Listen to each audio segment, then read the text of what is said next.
குழுவில் உள்ள நண்பர்களுக்கு வணக்கம். இப்போ நம்ம குரூப்பில் ஒரு பூல் ஆட் பண்ணியிருந்தேன். மேத்தமேட்டிக்கல் லைனும் பிவிட் பாயிண்ட்டும் ப்ராப்பராக ஒர்க் ஆகுதா, அது உங்களுக்கு புரியுதா இல்லை புரியலையா இல்லை கன்ஃபியூஸா அப்படின்னு கேட்டிருந்தேன். கன்ஃபியூஸ் அப்படின்னு சொல்லிட்டு ஃபஸ்ட்டு பதில் வந்துச்சு. ஸோ அதுக்காகத்தான் இந்த வீடியோ. ஸோ மார்க்கெட் இன்றைக்கி எங்கே ஓப்பன் ஆனால் 23,589. ஸோ அப்போது நியரஸ்ட்டாக இருக்கிற இந்த மணி என்ன கால் சைடில் 23,500. ஸோ 23,500லேருந்து 23,589 கழிச்சா எவ்வளோ வேல்யூ வருது? 89. அதுதான் அவங்களுடைய ஆக்சுவல் வேல்யூ. ஸோ 89க்கு ஒரு மார்க் போட்டிருக்குன்னா, ஸோ அதுக்கப்புறம் மார்க்கெட் எப்படி மூவ்மெண்ட் ஆகும்? 50 பாயிண்ட்டாக மூவ்மெண்ட் ஆகும். இண்டிவிஜுவல் ஸ்ட்ரைக் ப்ரைஸு 25 மூவ்மெண்ட் ஆகும். ஸோ நான் 25 இங்கே மார்க் பண்ணேன்னா ரொம்பவும் கன்ஜன்ஸ்டாக இருக்கும் உங்களுக்கு. ஆனால் காலையில் வீடியோலாம் பார்த்திங்கன்னா எல்லாமே 25 பாயிண்ட்டுக்கு தான் போட்டிருப்பேன். ஆனால் இங்கே 50 பாயிண்ட்டுக்காக போட்டிருக்கேன். 89லேருந்து ஒரு 50 கூட்டினா 139, அதுலேருந்து ஒரு 50 கூட்டினா 189, இப்படியே நீங்கள் கூட்டிக்கிங்க. அதே மாதிரி 23,500க்கு பிவிட் பாயிண்ட்டு நான் கொடுத்துருந்தேன். குரூப்பில் பார்த்திங்கன்னா 50ன்னு சொல்லி கொடுத்துருப்பேன். ஸோ மார்க்கெட் இன்றைக்கி எத்தனை ரூபாவில் ஓப்பன் ஆனால் 271. ஸோ அங்கே மார்க் பண்ணிக்கிட்டேன். மார்க் பண்ணதுக்கப்புறம் 50 பாயிண்ட்டு, ஏன்னா பிவிட் பாயிண்ட் 50 தாங்க. ஸோ நான் ஆக்சுவலி 25 போட்டு வச்சுட்டேன். உங்களுக்காக இங்கே 50 காமிக்கிறேன். ஸோ 50 நம்ம கழிச்சிட்டு வந்தால் 121 வருது. ஸோ அதுக்கு கீழே ஒரு 50 வச்சுருக்குறேன். ஆனால் பட் 121லேருந்து அவன் ரிவர்சல் ஆகிட்டான். ஸோ நீங்கள் அங்கே பாருங்கள், 271 ஓப்பன் ஆனவன் எக்ஸாக்டாக மேத்தமேட்டிக்கல் லைன் 139 வந்து தான் க்ளோஸ் ஆகிருக்கும் ஃபஸ்ட்டு 5 மினிட் கேண்டில். ஸோ அதுக்கப்புறம் கொஞ்சம் நேரம் அதுக்குள்ளேயே வளாத்திட்டு இருந்தவன் கீழே இறங்கி 121 பிவிட் பாயிண்ட் டச் ஆயிடுச்சு. டச் ஆனால் அதை பிரேக் பண்ண முடியல.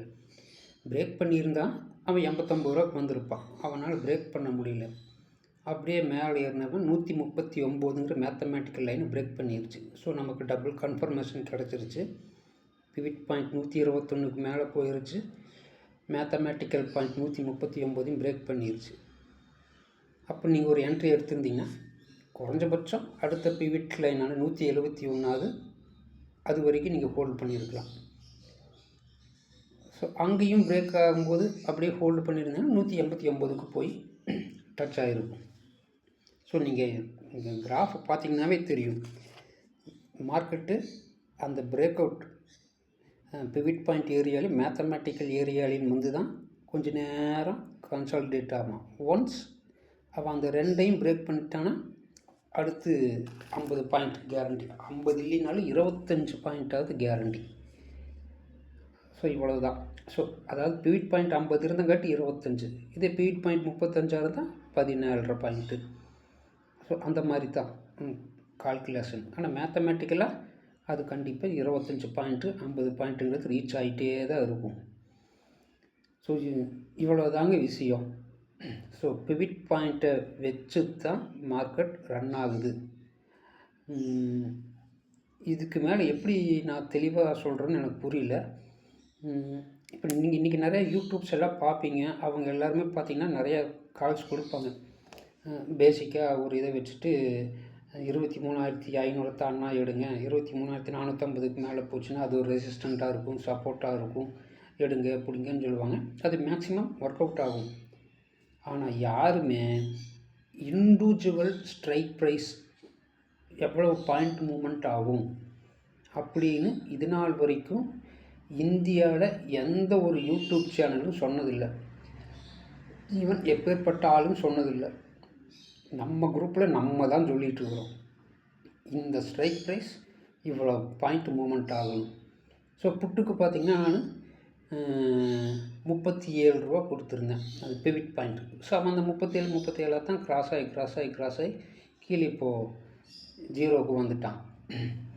ஸோ இதுக்கு பின்னாடி ஒரு மிகப்பெரிய உழைப்பு இருக்குது. ஒரு ஸ்ட்ரைக் ப்ரைஸ் நாளைக்கு எவ்வளோ பாயிண்ட் மூவ்மெண்ட் ஆகும் அப்படிங்கிறது கண்டுபிடிக்கிறது.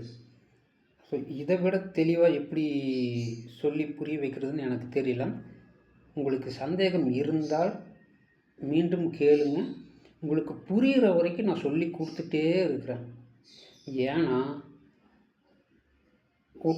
இந்த பிரபஞ்சம் எனக்குன்னு ஒன்று கொடுத்துருக்குன்னா அது வந்துட்டு மற்றவங்களுக்கு கொடுக்கறதுக்காகத்தான் எனக்கு கொடுத்துருக்கு. நானே வச்சுக்கணும், நானே சந்தோஷமாக இருக்கணும் அப்படிங்கிறதுக்காக இந்த பிரபஞ்சம் எனக்கு ஒரு விஷயத்தை கொடுக்கல. ஸோ அதனால தான் இவ்வளோ தூரம் நான் போராடுறேன். இப்போ நீங்கள் லைவில் பாருங்கள், அவள் 388 டச் பண்ணிவிட்டு மேலே போக முடியல. அதே மாதிரி பிவிட் பாயிண்ட் 371 டச் பண்ணிவிட்டு இப்போ கீழே இறங்கிட்டு இருக்கிறான். பாருங்கள் எப்படி இறங்குறான் பாருங்கள். ஸோ இந்த நேரத்தில் நம்ம புட் சைடு போயிருந்தால் ப்ராஃபிட் கிடச்சிருக்கும். இதுதான் லைவ்லேயே நான் காமிச்சிட்ருக்கிறேன். உங்களுக்கு இன்னமும் சந்தேகங்கள் இருந்தால் கேளுங்க. ரொம்ப ரொம்ப சிம்பிள். அந்த மேத்தமேட்டிக்கல்னு உங்களுக்கு கிளியராக தெரிஞ்சிருச்சு.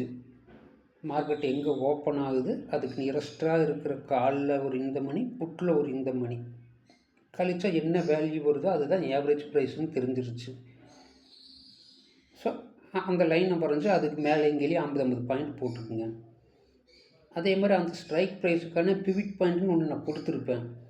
அது மார்க்கெட் 9 எங்கே ஓப்பன் ஆகுதோ ஓப்பன் ஆன இடத்துலேருந்து அந்த பிவிட் பாயிண்ட்டை மார்க் பண்ணிக்கிங்க. மேலேயும் கீழேயும் மேலேயும் கீழேயும் இந்த ரெண்டையும் பிரேக் பண்ணும். பிரேக் பண்ணும்போது ஒரு என்ட்ரி கொடுத்தீங்கன்னா உங்களுக்கு கன்ஃபார்மாக ஒரு 25 பாயிண்ட் கிடச்சிடும். அவ்வளோதான். ஒரு நாளைக்கு 2 என்ட்ரி எடுத்தால் போதும். இன்றைக்கி எவ்வளோ இடத்துல என்ட்ரி உங்களுக்கு கிடச்சிருக்கும் நீங்கள் பாருங்கள். மறுபடியும் சொல்கிறேன், பிரபஞ்சம் உங்களுக்கான வழியைத்தான் காட்டும். அதில் பயணிக்கிறதும் பயணிக்காததும் உங்கள் கையில் தான் இருக்குது. ஸோ வெற்றி பெறணும்னு நினச்சிங்கன்னா கேளுங்க, திரும்ப திரும்ப கேளுங்க. கேட்டால் தான் கிடைக்கும், கேட்காம எதுவும் கிடைக்காது. உங்களுக்கு இன்னும் எந்த அளவுக்கு சொல்லி புரிய வைக்கணும், உங்களுக்கு தெளிவு பெறணும் அப்படிங்கிறதுக்காகத்தான் நான் இருக்கிறேன். ஒன்ஸ் அது புரிஞ்சிருச்சுன்னா நீங்களே இண்டிவிஜுவலாக ட்ரேட் பண்ணிடுவீங்க. நீங்களே இண்டிவிஜுவலாக பண்ணணும் அப்படிங்கிறதுக்காகத்தான் இந்த போராட்டங்கள் எல்லாமே. நன்றி, வணக்கம் நண்பர்களே.